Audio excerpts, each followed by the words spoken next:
Previously, on this show, we looked at the top 5 best Nickelodeon cartoons from the 90s. Today, we're looking at the top 5 Cartoon Network shows from the 90s. Now,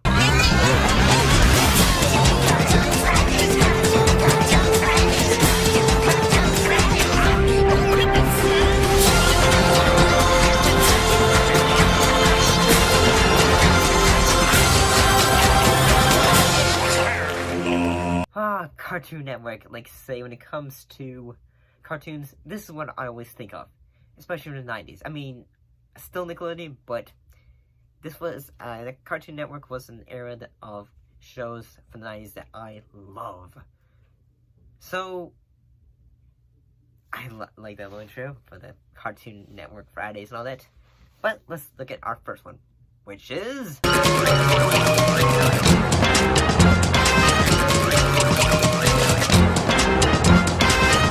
Johnny Bravo, voiced by Jeff Bennett, and it ran from July 14th, 1997 to August 27th, 2004. Johnny, well, he may be a ladies' man, but he's not a bad guy. What do you say we have ourselves a perfect day? Oh, Mama, I thought you'd never ask. Happy Valentine's Day, you two! He's based on Elvis Presley and James Dean. And I gotta say, the show has a lot of great episodes. Well, in the fact that, you know, it sometimes would have, like, those little bits of, like, short things in between episodes. And honestly, I gotta say, the show could be a little progressive at times. Especially the episode, Jenny, where, Johnny wakes up as a woman. Stop! Is this what being a woman is about? Do these jerks think just because we're totally hot, it's open season to be completely annoying? What does it all mean? You think that men are pigs, I say we all know that's a fact. So listen to me, sister friend, cause I now have your back.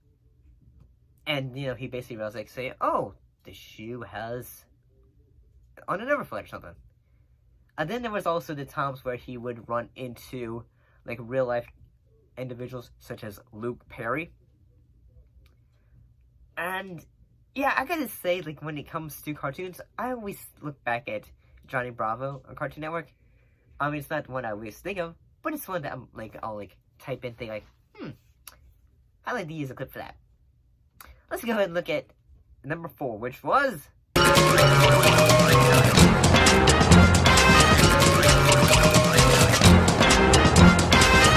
Howlin' Chicken. But what was this show about? Well, it was about a brother and sister who are a chicken and a cow who have regular life, going to school, and having friends. Mama had a chicken. Mama had a cow. Dad was proud. He didn't care how.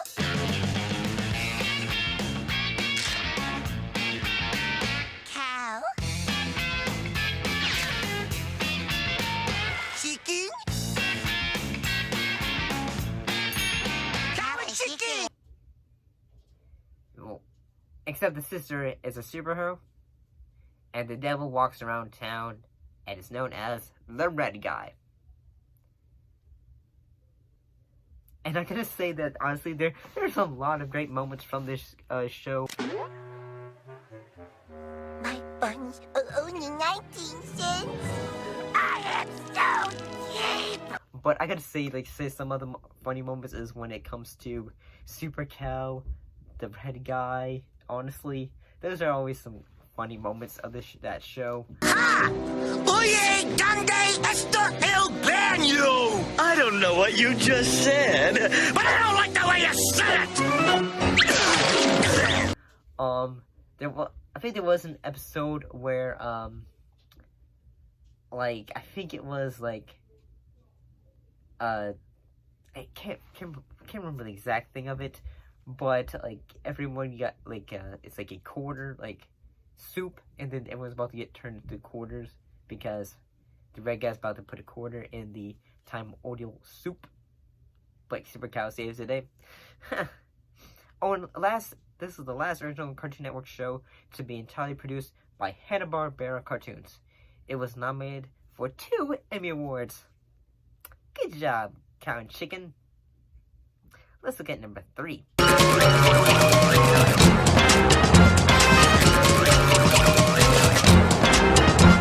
The Powerpuff Girls, 1998 to March 25th, 2005.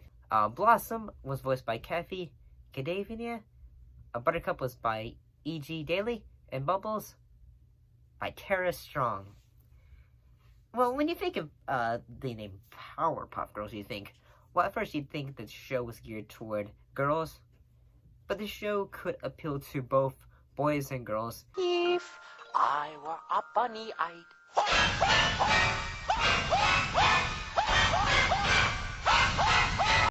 and would still have, like, realizations for us later in life for us. Like, I'm 30 years old, so you probably, like, look back and think, oh, shoot. I didn't realize that. I gotta say, the show was awesome. It's funny, but the show did have its dark elements. Like, when it comes to, like, the future episode where, they go into the future and him is taking over the world. Oh, but I gotta say, him is a great villain, like, when he's being a villain. And honestly, we didn't realize until later that he was a gay icon. Mojo, it's me. Yes, sir. What is it? You won't believe what just happened. The Powerpuff Girls just broke in unexpected. What? How did you know? The same thing happened to me and Fuzzy Lumpkins. He's on the other line. Well, put him on! Or as kids, but with subtlety. Take notice. But,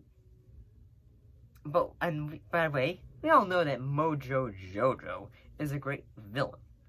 But then, there's another villain that, although she is sometimes given credit, I don't think she's given enough credit. In this case, it's Seducer. My hair! What happened to my hair? You broke my hair! Oh, my poor hair!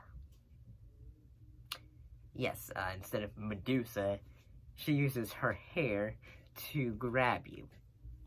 It's not long enough to grab anyone. But honestly, I can say Powerpuff Girls, it's still a great show. Let's look at number 2. In this case,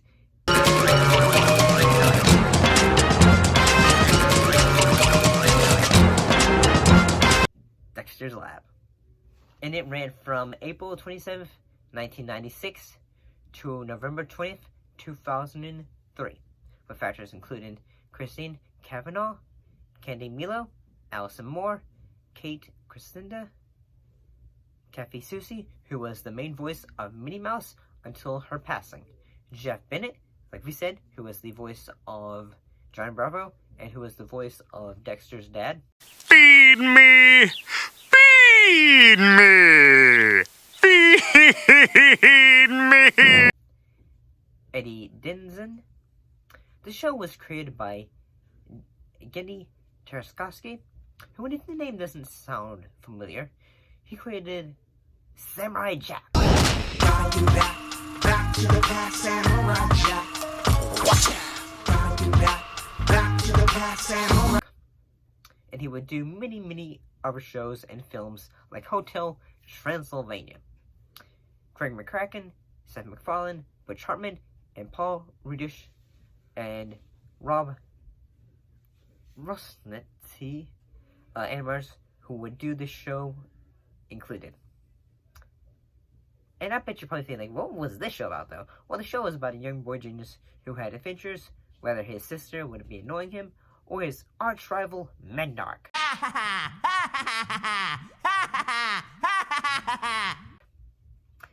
There were other segments in the show, like the Justice Friends, which was Marvel characters that were just kind of, like, even goofier, and his monkey basically was a secret agent. So, let's go ahead and look at number 1. And honestly, I had a little bit of trouble, honestly, putting this one, because, like, although I have a cartoon that I love on this list, that's not an honorable mention. I feel like this cartoon gets a lot more credit and deserves it. In this case,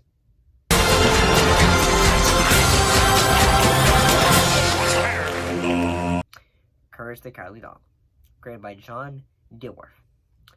And you're probably wondering, or you probably already know, it was a show about a dog who saves his owners from monsters. And you probably feel like say, huh. Basically, you think if Universal made a show that was influenced by their monster films from the 1930s, like Dracula and all that. Well, and honestly, I gotta say, I love this show. Return the slab. What? Return the slab, or suffer my curse. It had many great episodes, whether you are looking for an episode that does domestic abuse respectfully, and, is, able to, tell kids, say, the realities of it. Take you from a two-bit joint and make you a class act. And you want to make me second rate? If I even smell kitty, I'll bury the two of you. You know you're my... For a cartoon. Or another episode about the separation between a couple from their kids, but in a way, it's a metaphor with aliens.